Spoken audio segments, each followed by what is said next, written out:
Allez, Ghislain Selmini, donc on revient sur cette victoire de Lyon Duchère sur la pelouse du FC Sète. Je me souviens la dernière fois que Lyon Duchère était venu ici, c'était en national. Lyon Duchère s'était incliné 3-1.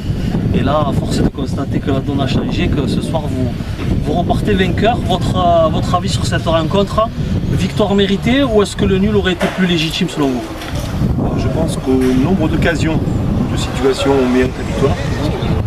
Le gardien a sorti de notre à la limite. L'arbitrage, il y a eu peut-être d'après cette penalty mi-temps. Et d'après vous? D'après moi, sûrement difficile à dire. Voilà, en toute honnêteté. Hein, voilà, maintenant, on verra ça en vidéo. S'il y a pénalty, on verra. Il était pas sifflé, on verra la sortie comme ça. Il me dit qu'il prend le ballon et après, on a fait le joueur. Mais bon, ça, c'est un effet de jeu. Des fois, c'est pour, des fois, c'est contre. Sur une saison, on dit toujours que ça s'équilibre. Mais c'était un match, on a bien démarré le match. Voilà, dans ce qu'on a proposé. On mène 1-0. 7 après a mis un peu plus d'intensité. Nous, on a reculé, on ne sait pas pourquoi. On a commencé à déjouer complètement. Peut-être que l'enjeu pour vous, c'était important pour nous aussi, un terrain compliqué. Donc voilà, mais c'était un bon match de N2. Je vous ai vu plusieurs occasions, nous aussi. Voilà, un bon match de N2 avec la victoire pour nous, mais c'est vrai qu'un match nul ou une victoire limite comme on a fait était mérité pour nous. Un match nul. Alors quelles sont les ambitions de la Duchère cette saison? Est-ce que c'est de tenter le plus possible ou de viser la montée? Les deux sont liés, si je vous entends. Parce que si je fais, voilà. Non, on est humble, on sait d'où on vient, on sait que la saison passée, on s'en sort à l'avant-dernière journée. Cette année, 5 descentes et demi, on dit demi parce qu'il y a les deux, voilà, ça fait quasiment 6. Donc voilà, on va d'abord prendre tous les points, on prend ce qui est pris n'est plus à prendre. Mais surtout, entre guillemets, ce qu'on veut, nous, c'est être en vie en janvier, février, mars, pour voir ce qui se passe. Être à l'abri derrière et, pourquoi pas, accrocher quelque chose en fin d'année. Alors, d'un point de vue historique, j'ai envie de dire que la Duchère est le deuxième club du Gros Lyon. Est-ce que ça incite une pression particulière et de représenter un quartier populaire aussi? C'est important et ça dénote des valeurs différentes sur la pelouse. On a pu voir ce soir qu'on était réputé pour faire beaucoup de jeux. On s'est adapté aux conditions du terrain, mais surtout à cette équipe de celle qui était vaillante. Et ce soir, c'est sûr par rapport au quartier de Lyon Duchère, aux valeurs du club, ce que l'investisseur veut mettre en place. Voilà, on est des combattants, on est des guerriers. Et si on peut faire allier guerrier et technicien, c'est ce qu'on essaie de faire. Ça correspond à votre profil d'ancien joueur. C'est gentil. Pourtant, j'étais pas réputé technique. Hein. Guerrier, oui, certes. Guerrier, c'est surtout ça que je vais en venir. Ouais, j'étais pas non plus un bourrin. Hein. Je sais pas dit ça non plus. Mais oui, non, mais voilà, c'est sûr que j'ai toujours été sur le terrain compétiteur. Alors, j'aimerais revenir avant tout sur votre parcours lyonnais, bien entendu, avec une finale de Coupe de la Ligue face à Metz au Parc des Princes. Un titre de vice-champion à l'époque d'Alain Tigana. De Jean Tigana, oui, exact. Avec FC Nantes incroyable cette année-là. C'est vrai. Et la fameuse à Metz, vous n'avez pas cette histoire? C'est pas la bonne année là, je crois bien aussi. Où on a un problème on mène 2-0 à Metz au mois de décembre. 2-0, il y avait la neige, la souffleuse était en panne, il y avait des balais mais on n'a pas pu vaguement. Match à rejouer. Entre temps on perd un Martigues sur un lob de Benarabia de 40 mètres je crois. Et après on perd 2-0 à Metz et là c'était Carbo. Voilà. Les souvenirs de cette belle époque, je me rappelle les jeunes Julie, les Bardon, les Maurice, Pascal Olmeta il me semble aussi. Ouais. Alors oui, il y avait Pascal Mamia aussi avec Rossman de place. Abidi-Pelé, c'est l'année d'avant. Vous étiez de l'épopée européenne contre la Lazio Rome et tout? J'ai joué la Lazio, j'ai joué le match aller, mais je me suis blessé après en championnat et j'ai essayé de revenir comme un con. Je fais plus, mais ouais, comme un con, j'ai essayé de revenir vite. Je me suis répété, donc je ne l'ai pas fait. On se qualifie et en voulant revenir trop vite, je rate Nottingham Forest. Donc j'ai eu un peu là. Non, mais c'était. Stuart Pearce. Nottingham, c'est vrai, mais c'est la Lazio avec Bob Chic.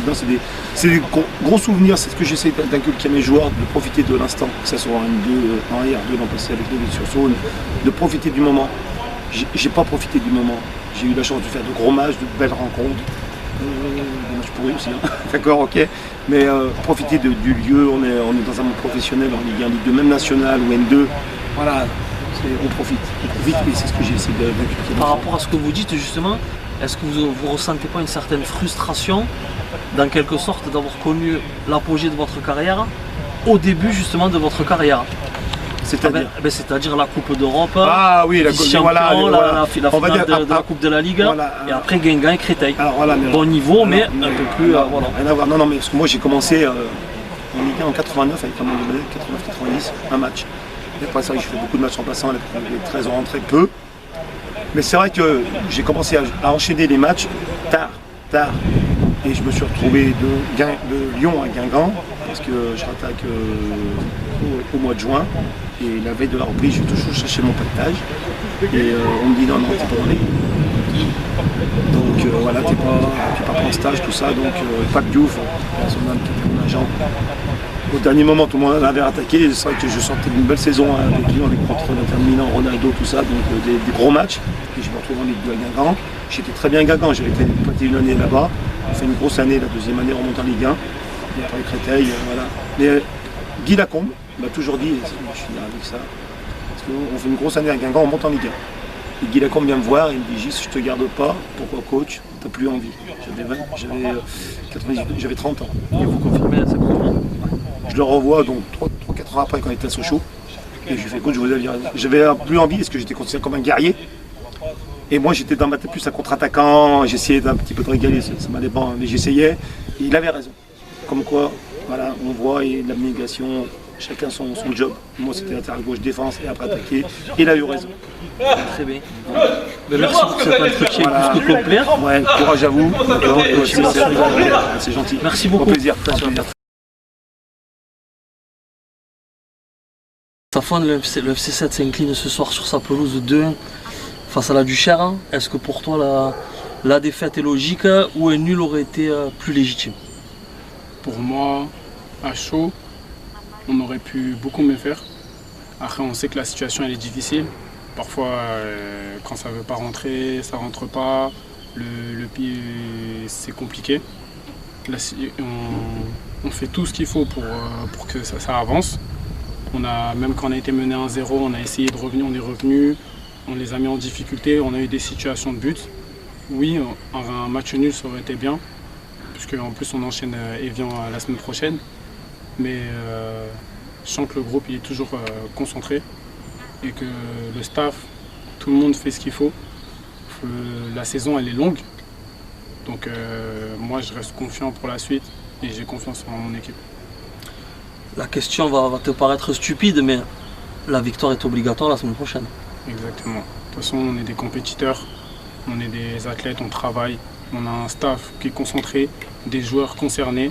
C'est vrai qu'il n'y a pas les résultats, mais franchement, moi, tant que je serai sur le terrain, j'aurai la santé, je vais toujours y croire.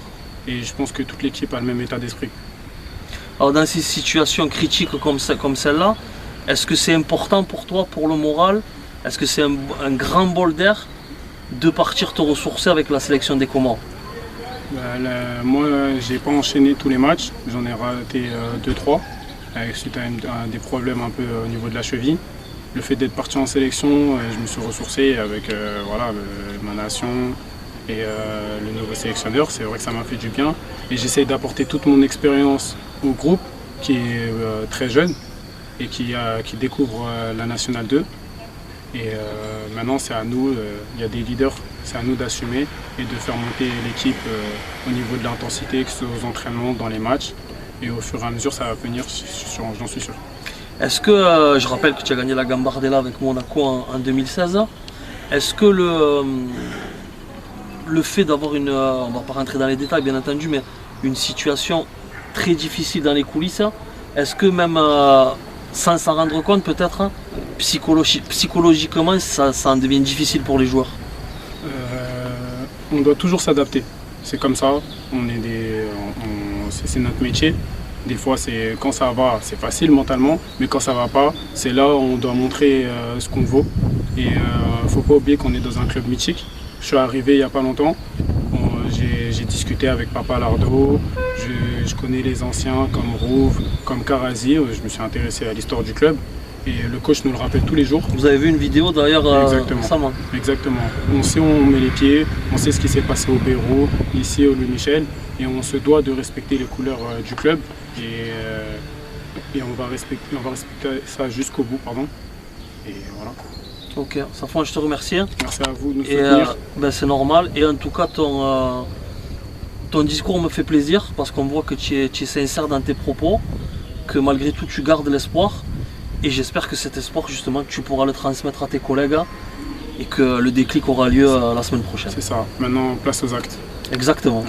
Merci beaucoup encore. Merci à vous.